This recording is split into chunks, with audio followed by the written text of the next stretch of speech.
कभी कभी तकदीर ऐसे मोड़ पर ला खड़ा करती है जहां दिल और फर्ज के बीच एक खाई बन जाती है।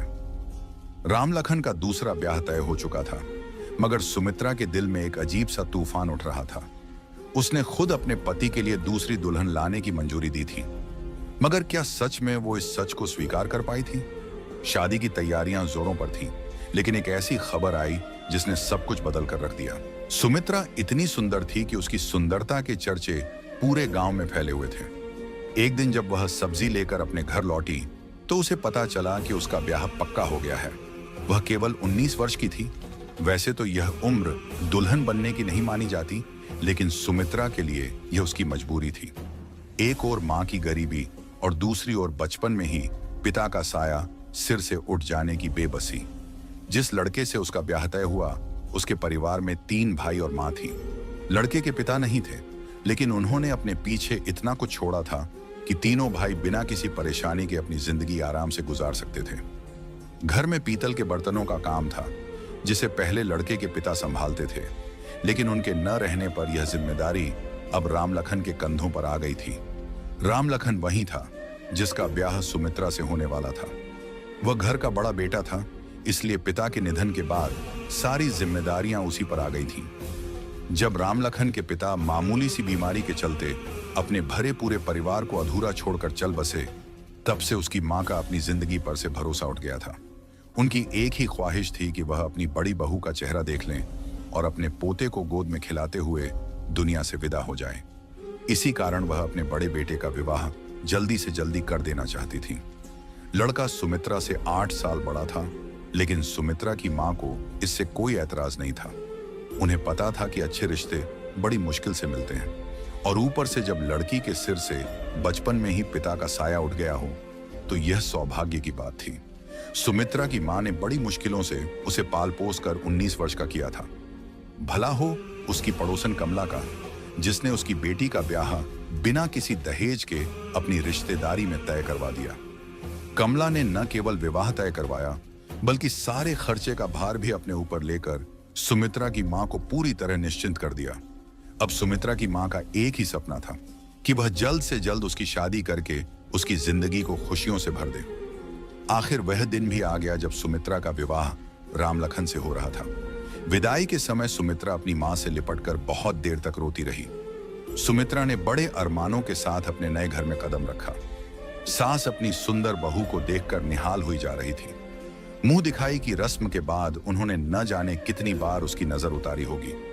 सुमित्रा को ससुराल आए 1 हफ्ता बीत चुका था, लेकिन अभी तक राम लखन ने सुमित्रा की सूरत नहीं देखी थी। वजह यह थी कि उसकी मां ने उसे सुमित्रा से दूर रहने की सख्त हिदायत दी थी।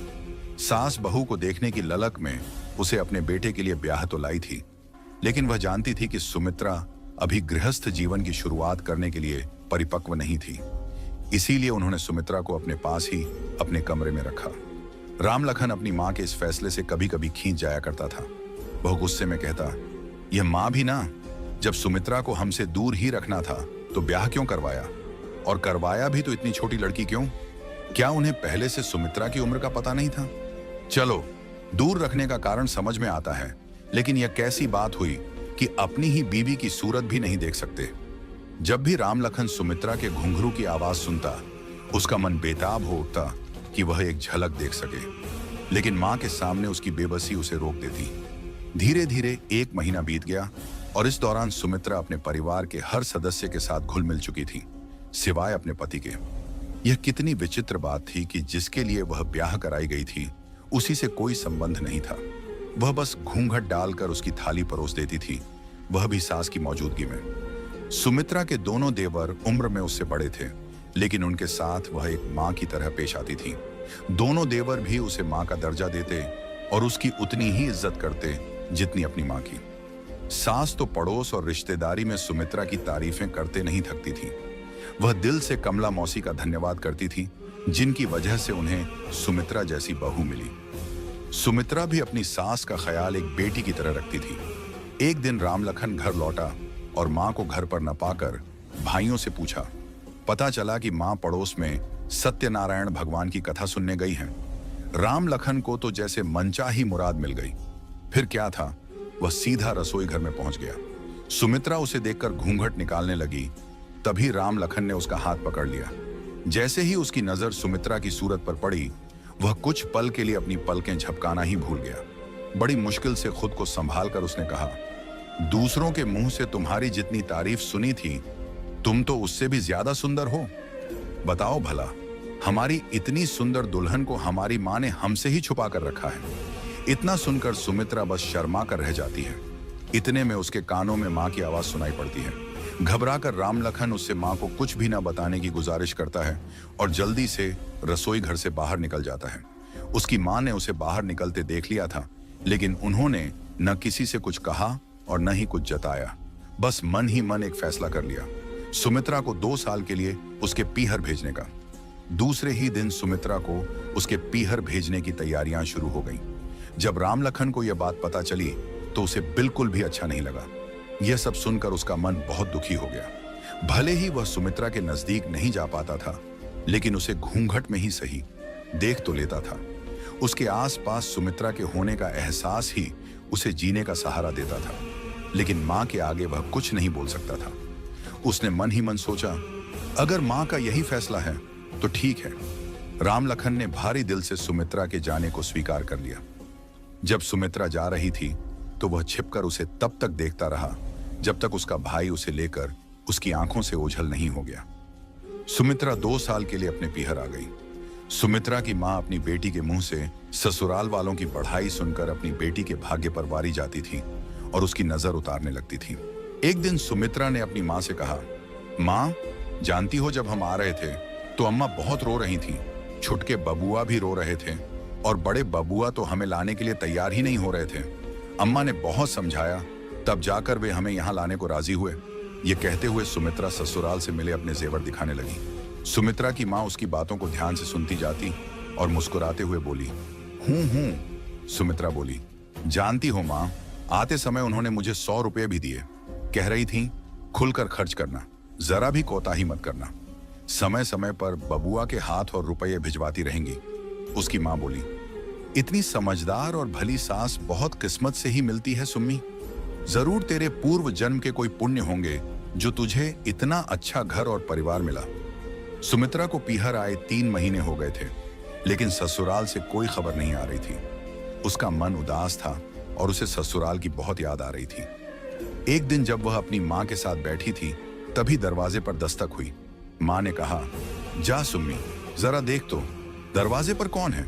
लगता है कमला जीजी आई हैं। हाँ माँ, कहकर सुमित्रा ने दरवाजा खोला तो देखा कि उसका छोटा देवर खड़ा था। उसे देखकर वह खुश होकर बोली, अरे माँ, छुटके बबुआ जी आए हैं। माँ ने कहा, अरे पगली, उन्हें भीतर तो ले आ। उसके देवर ने दोनों के पैर छुए और पास पड़ी चारपाई पर बैठ गया। माँ ने सुमित्रा से कहा, अरे जा सुम्मी, छुटके बबुआ के लिए चाय पानी का इंतजाम कर। कुछ देर बाद सुमित्रा चाय नाश्ता लेकर आई। 2-3 घंटे रुकने के बाद जब उसका देवर चलने को तैयार हुआ तो उसने सुमित्रा को एक थैला और कुछ रुपये पकड़ाते हुए कहा, ये लो भाभी, माँ ने तुम्हारे लिए भेजा है। ये देखकर सुमित्रा बोली, अरे इसकी क्या जरूरत थी बबुआ जी, हम तो कह रहे थे कि 1-2 दिन रुक जाते तो बढ़िया होता। इस पर देवर ने कहा, नहीं भाभी, परीक्षा सिर पर है तो पढ़ाई करना भी जरूरी है, वरना जरूर रुक जाते, लेकिन अगली बार आएंगे तो पक्का रुकेंगे। कहकर देवर उनके पैर छूता है और निकल जाता है। सुमित्रा अंदर आती है तो उसे थैले का ध्यान आता है। उत्सुकता में वह थैला खोलती है और देखती है कि अम्मा ने उनके लिए क्या क्या भेजा है। उसमें सुमित्रा के लिए 2 साड़ियां, कुछ मिठाई और फल थे। ये देखकर उसने अपनी माँ से कहा, माँ देखो, अम्मा ने हमारे लिए कितनी सुंदर साड़ी भेजी है। वह साड़ी निकाल रही होती है, तभी उसमें से एक पत्र निकलकर जमीन पर गिर जाता है। सुमित्रा पत्र उठाती है और खोलती है। उसमें राम लखन का नाम लिखा होता है। राम लखन का नाम देखते ही उसका कलेजा जोर से धड़कने लगता है। तभी उसकी माँ आ जाती है। माँ को आता देख वह पत्र जल्दी से छुपा लेती है। उसकी माँ कहती है, अरे वाह, ये तो बहुत सुंदर साड़ी है। सुमित्रा अपनी माँ को साड़ी दिखा रही थी, लेकिन उसका ध्यान उस पत्र पर ही अटका था। रात गहराने लगती है। सुमित्रा और उसकी माँ सो जाती हैं। जब उसकी माँ गहरी नींद में सो जाती है तो सुमित्रा धीरे से उठकर पत्र निकालती है। पत्र को खोलते ही उसके दिल की धड़कन फिर से तेज हो जाती है। खुद को बड़ी मुश्किल से संभालते हुए वह पत्र पढ़ना शुरू करती है। उसमें लिखा था, प्रिय सुमित्रा, आशा करता हूं कि तुम ठीक होगी। जिस दिन से तुमने हमारे आंगन में पांव रखा था, उसी दिन से तुमने हमारे दिल पर कब्जा कर लिया था। तुम्हारी पायल के घुंघरू की आवाज सुनकर तुम्हारी एक झलक पाने को मन व्याकुल हो उठता था। कभी कभी तो अम्मा पर खींच भी जाते थे कि क्या जरूरत थी उन्हें हमारा ब्याह करने की, जब उन्हें तुम्हें हमसे दूर ही रखना था। लेकिन अम्मा की मर्जी जानकर दिल को समझा लेते थे। पर जिस दिन हमने तुम्हारी सूरत देखी, उसी दिन से हमारा सुख चैन सब बर्बाद हो गया। अब सोचते हैं न देखा होता तो ही अच्छा था। हालत यह है कि कहीं भी जाते हैं, कुछ भी करते हैं, तुम नजर आती हो। बड़ी मुश्किल से सबसे छुपाकर यह पत्र तुम तक भेज रहे हैं। बस एक ही गुजारिश है, इस पत्र को अपने दिल से लगा कर रखना। हमें लगेगा कि तुमने हमें दिल से लगाया है। चलो अब बस करता हूं। अपना ख्याल रखना और अगले पत्र का इंतजार करना। तुम्हारा राम लखन। लखुंदर बार उसने राम लखन को महसूस किया। उसने खिड़की खोली और चांद को निहारा। ऐसा लगा जैसे राम लखन वहीं खड़ा उसे देख रहा हो। दिन और महीने बीतते गए, पत्र आते रहे और सुमित्रा अपने पति के प्यार में पूरी तरह डूबती चली गई। उन पत्रों के मीठे एहसास ने उसके वजूद को जैसे संवार दिया। आखिरकार 2 साल बीत गए। वह दिन भी आ गया जिसका इंतजार दोनों दिलों ने ना जाने कब से किया था। सुमित्रा की विदाई हुई। पूरे 2 साल बाद वह अपनी नई दुनिया को सजाने का सपना लेकर ससुराल में कदम रखी। इन 2 सालों में सुमित्रा का रूप रंग और निखर गया था। यह उसके पति के प्रेम और उस एहसास का असर था जिसने उसे दिन ब दिन और खूबसूरत बना दिया था। सुमित्रा का साथ पाकर राम लखन जैसे किसी दूसरी ही दुनिया में पहुंच गया था, जहां चारों तरफ केवल प्रेम ही प्रेम था। उस प्रेम की एकमात्र साक्षी थी सुमित्रा, जिसका आलिंगन पाकर राम लखन का जीवन धन्य हो गया था। राम लखन सुमित्रा को पलकों पर बिठाकर रखता था। 1 मिनट की जुदाई भी उसे बर्दाश्त नहीं होती थी। कभी कभी राम लखन मजाक में सुमित्रा से कह देता, बताओ, इतने दिनों तक तो अम्मा हमारे बीच दीवार बनी रही और अब यह काम धंधा आड़े आ गया है। हमारा बस चलता तो हम घर से कदम ही बाहर ना रखते, लेकिन क्या करें, काम नहीं करेंगे तो घर का खर्च कैसे चलेगा। सुमित्रा उसकी बातें सुनकर मुस्कुरा देती और उसे चुप करा देती। समय यूं ही बीतता गया। सास का दुलार, देवर का सम्मान और पति का अटूट प्यार जैसे सुमित्रा को उड़ने के लिए नए पंख दे गए थे। देखते ही देखते 6 महीने बीत गए। सब कुछ ठीक ठाक चल रहा था। इसी बीच सुमित्रा की सास के दिल में दादी बनने की चाहत धीरे धीरे बढ़ने लगी। सास ने कई बार सुमित्रा से इस बारे में बात की, लेकिन हर बार सुमित्रा बस शर्मा कर चुप रह जाती। समय जैसे पंख लगाकर उड़ता रहा। कब 5 साल बीत गए, ये किसी को पता नहीं चला। इन 5 सालों में ना राम लखन बदला, ना सुमित्रा और ना ही उनका प्यार। अगर कुछ बदला था तो बस लोगों का नजरिया। जितने मुंह उतनी बातें। इन बातों से सुमित्रा की सास भी अछूती नहीं रह सकी। कल तक जो सास सुमित्रा के गुणों का बखान करती नहीं थकती थी, आज वही सास उसे अपनी आंखों में खटकने लगी थी। वजह थी सुमित्रा का अभी तक मां न बन पाना। राम लखन को इन बातों से कोई फर्क नहीं पड़ता था।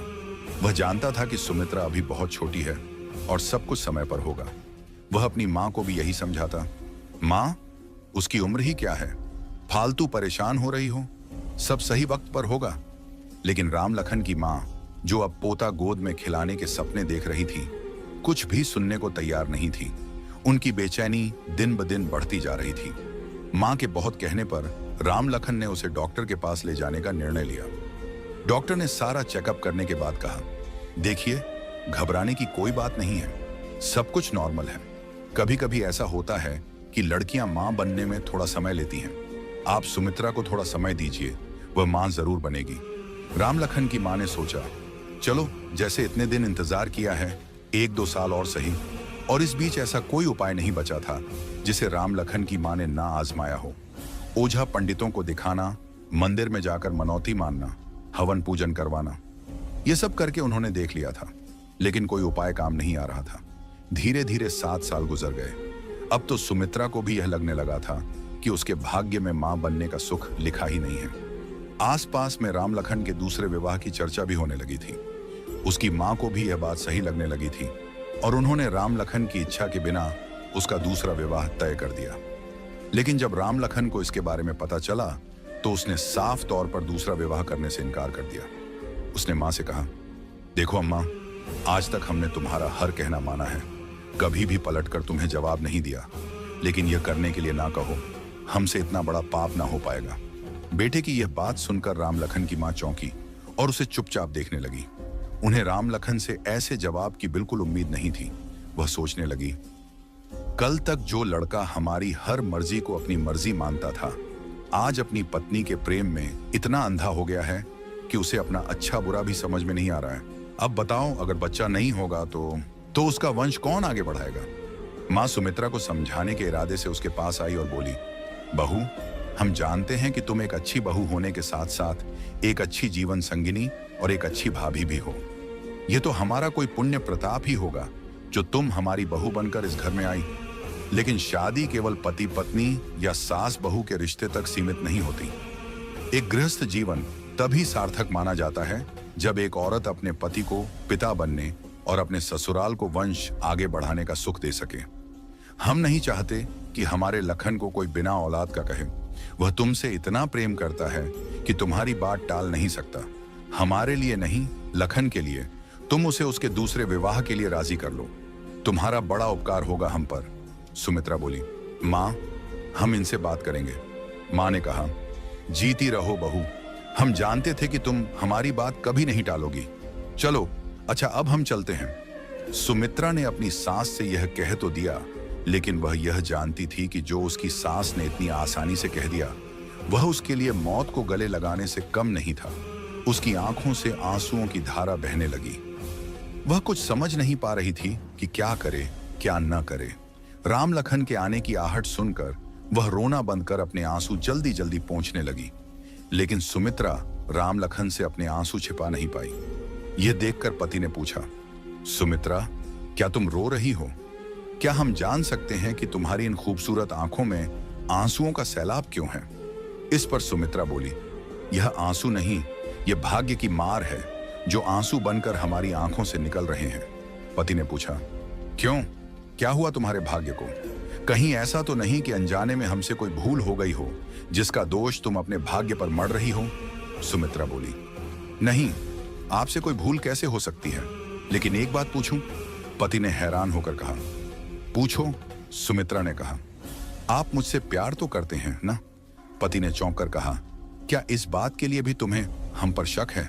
सुमित्रा ने कहा, शक नहीं, डर है।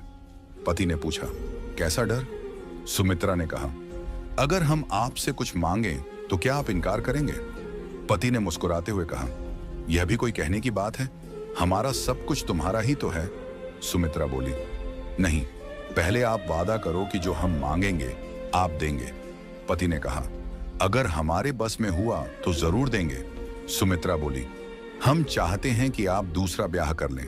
यह सुनकर राम लखन आश्चर्यचकित होकर बोले, ये तुम क्या कह रही हो? हम ऐसा हरगिज नहीं कर सकते। सुमित्रा बोली, क्यों नहीं कर सकते? पति ने कहा, तुम ऐसा सोच भी कैसे सकती हो कि हम तुम्हारे अलावा किसी और को अपनी जिंदगी में लाने के लिए तैयार हो जाएंगे? सुमित्रा बोली, हमें कुछ नहीं पता, आपको दूसरा ब्याह करना ही होगा। पति ने कहा, हमारा प्रेम इतना कमजोर नहीं कि एक बच्चे की लालसा में झटके से टूट जाए। हमने तुम्हें दिल से प्रेम किया है। सुमित्रा बोली, अगर आपके दूसरा ब्याह न करने का कारण जो है वह कारण खत्म हो जाए तो फिर तो आपको कोई मलाल नहीं होगा ना? पति ने हैरान होकर पूछा, तुम कहना क्या चाहती हो? सुमित्रा बोली, मतलब यह कि अगर हमारी जान देने से सब ठीक होता है तो यही सही। यह सुनकर राम लखन वेदना से भर उठा। सुमित्रा बोली, देखिए, अगर आप हमें प्रेम करते हैं तो इस ब्याह के लिए मान जाइए। कहते हुए सुमित्रा राम लखन से लिपट गई।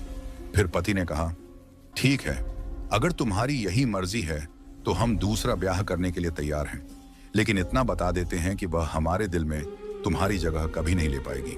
राम लखन के दूसरे ब्याह के लिए मान जाने की खबर सुनकर उसकी मां की खुशी का तो कोई ठिकाना ही नहीं रहा। वह तुरंत सुमित्रा के पास पहुंची और बोली, बहू, तुमने जो किया वह कोई भी औरत शायद ही करना चाहेगी। इसके लिए हम जिंदगी भर तुम्हारा एहसान मानते रहेंगे। तुम्हारा कद हमारी नजरों में और ऊंचा हो गया है। देखो बहू, राम लखन की दूसरी लुगाई भले ही आ रही हो, लेकिन बड़ी बहू तो इस घर की हमेशा तुम ही रहोगी। तुम्हें मान सम्मान, अधिकार और प्रेम देने में हम जरा भी फर्क नहीं आने देंगे। घर में विवाह की तैयारियां शुरू हो चुकी थीं, लेकिन उदास मन के साथ जब से राम लखन ने विवाह की स्वीकृति दी थी, तभी से सुमित्रा राम लखन से कुछ दूर दूर रहने लगी थी। राम लखन जब भी उसके करीब जाने की कोशिश करता तो वह काम का बहाना बनाकर कमरे से चली जाती। राम लखन सब समझ रहा था कि वह ऐसा क्यों कर रही है, लेकिन कुछ बोलता नहीं था। शायद वह जानता था कि अब हालात पहले से बहुत अलग हो चुके थे। सुमित्रा ब्याह से संबंधित सारे काम ऐसे कर रही थी मानो वह अपने लिए सौतन नहीं बल्कि बहू ला रही हो। वह दिखा तो रही थी कि राम लखन के दूसरे ब्याह का उसे कोई मलाल नहीं है, लेकिन अंदर ही अंदर वह टूटती जा रही थी। वह दिन भी आ गया जब राम लखन दूसरी बार दूल्हा बनने जा रहा था।